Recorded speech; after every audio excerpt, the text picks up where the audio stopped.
जय हिंद साथियों। दोस्तों 9534 पोस्ट यूपीएसआई की भर्ती, और यूपीएसआई की भर्ती अगर धांधली भर्ती कहें तो भी बहुत बढ़िया दोस्तों बात रहेगी। धांधली से लिप्त भर्ती जिसमें 170 से ज़्यादा जो कैंडिडेट हैं वो पकड़े जा चुके हैं, 100 से ज़्यादा एफआईआर दायर हो चुकी हैं।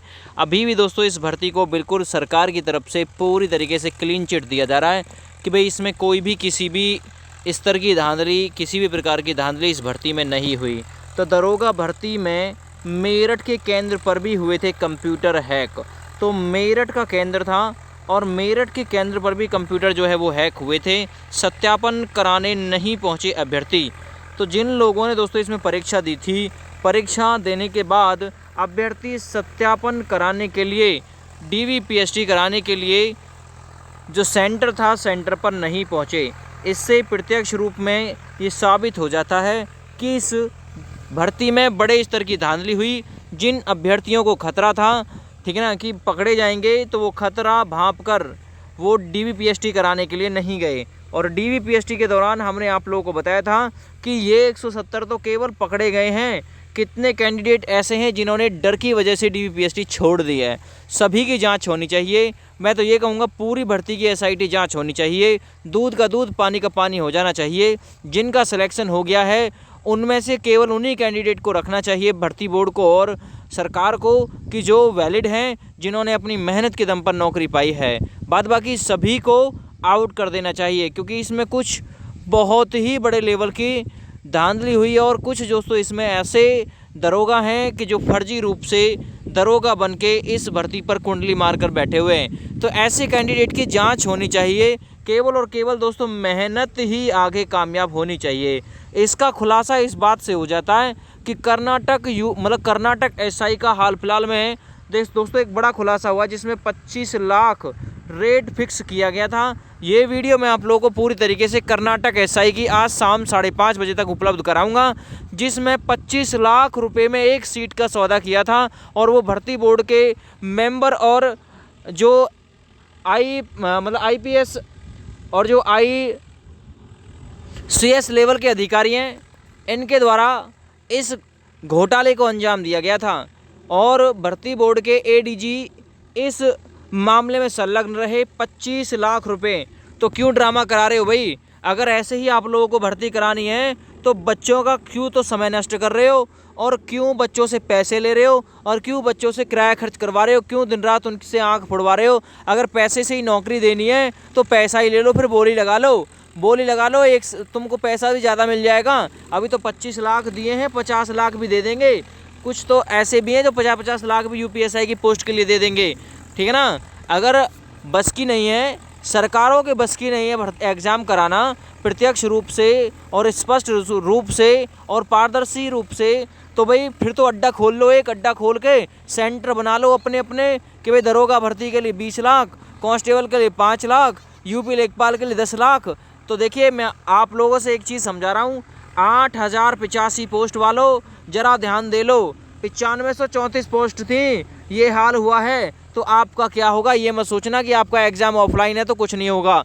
पता नहीं कब कर लीक हो जाएगा और कब कर सीट बुक हो जाएंगे, ये पता भी नहीं चलेगा आप लोगों को। अभी एक भ्रम में जी रहे हो आप लोग, पर जी लो, कोई बात नहीं है।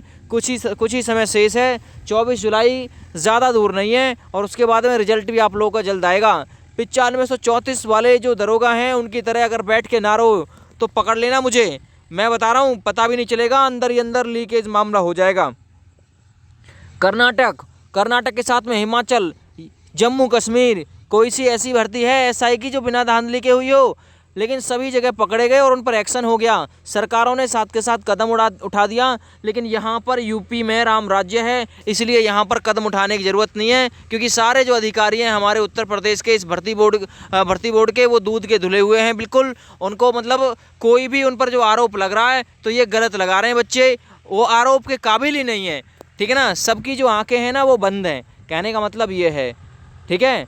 कोई बात नहीं, दूध का दूध और पानी का पानी। 18 जुलाई ज़्यादा दूर नहीं है। 25 लाख रुपए में कर्नाटक एसआई का सौदा हुआ, तो यूपीएसआई का भी बिल्कुल 20 लाख में हुआ होगा। इसमें कोई भी दो राही वाली बात नहीं है, ठीक है ना। और सत्यापन कराने भी नहीं आए अभ्यर्थी। बरेली में गिरफ्तार हुए राधेश्याम विद्यापीठ में मतलब बरेली में जो गिरफ्तार हुआ था एक सिपाही, उसने राधेश्याम विद्यापीठ में जो परीक्षा है वो दी थी। तो देखिए इससे स्पष्ट हो जाता है कि ये चीज़ कहीं ना कहीं भर्ती बोर्ड, यूपी पुलिस विभाग को भी पता है कि जो सत्यापन कराने अभ्यर्थी नहीं आए वो किस कारण से नहीं आए। वरना 2 स्टार के जैसी नौकरी अगर आप लोगों को ऑफर की गई हो तो आप छोड़ेंगे भला? नहीं छोड़ेंगे। इन लोगों ने क्यों छोड़ दी फिर? कोई तो वजह रही होगी। वजह सीधी और स्पष्ट है कि ये लोग नकल में थे और जब देखा कि पकड़ा धकड़ी अच्छी लेवल की हो रही है, ठीक है ना, तो फिर क्या किया, रास्ता बदल लिया। और भर्ती बोर्ड जहाँ चीख के चिल्ला के ये कह रहा था, जब इसका रिजल्ट आया हम लोगों ने ट्विटर कैंपेन चलाया कि कोई भी किसी भी प्रकार की नकल नहीं हुई है। अरे चाचा अगर नकल नहीं हुई तो 170 कैसे पकड़ लिए? ये डीबीपीएसटी वाले डीबीपीएसटी कराने क्यों नहीं पहुंचे अगर नकल नहीं हुई तो? अब कैसे मान लिया एक नोटिस के जरिए कि भाई जो 50 कैंडिडेट हैं वो हमने पकड़ लिए हैं? तो कहीं ना कहीं भर्ती बोर्ड और रली मिली साजिश हो सकती है। देखिए शक के बिहाफ पर तो किसी के खिलाफ भी उंगली उठाई जा सकती है। शक ही तो चल रहा है। भर्ती बोर्ड के मेंबर भी बिल्कुल जरूर संलग्न होंगे। सेंटर संचालक और कंपनी के जो कुछ अधिकारी हैं वो भी इसमें शामिल होंगे। तो कहने का मतलब ये है, अभ्यर्थियों की सिर्फ एक मांग है, एसआईटी जांच हो जाए, मेहनत करने वाले बच्चों को लगा दिया जाए और जो दरोगा बनने के काबिल नहीं है, जिन्होंने नकल किया है, उनको बाहर खदेड़ दिया जाए और भर्ती को पूरा कर दिया जाए। कोई हमारी ऐसी मंशा नहीं कि री एग्ज़ाम करा दो जी। री एग्ज़ाम कराने की कोई हमारी मांग नहीं, ठीक ना। ना हम री एग्ज़ाम चाहते हैं, केवल और केवल इस भर्ती का आप स्पष्टीकरण कर दीजिए, एसआईटी जांच करा दीजिए, दूध का दूध और पानी का पानी हो जाएगा। बस एसआईटी जांच के बाद में जितने कैंडिडेट इसमें पकड़े जाते हैं नकल के बिहाफ पर, ठीक है ना, फिर कोर्ट का जो निर्णय रहेगा वो सर्वमान्य रहेगा। देखते हैं 18 जुलाई को भर्ती बोर्ड क्या निर्णय पेश करता है, क्या अपना हक रखता है। तो दरोगा भर्ती में मेरठ के केंद्र भी नकल में शामिल रहे और वहाँ पर भी कंप्यूटर हैक हुए थे। सत्यापन कराने कुछ अभ्यर्थी वहाँ पर नहीं पहुँचे थे, ठीक है ना। ये भर्ती बोर्ड भी जानता है कि सत्यापन कराने अभ्यर्थी क्यों नहीं आए और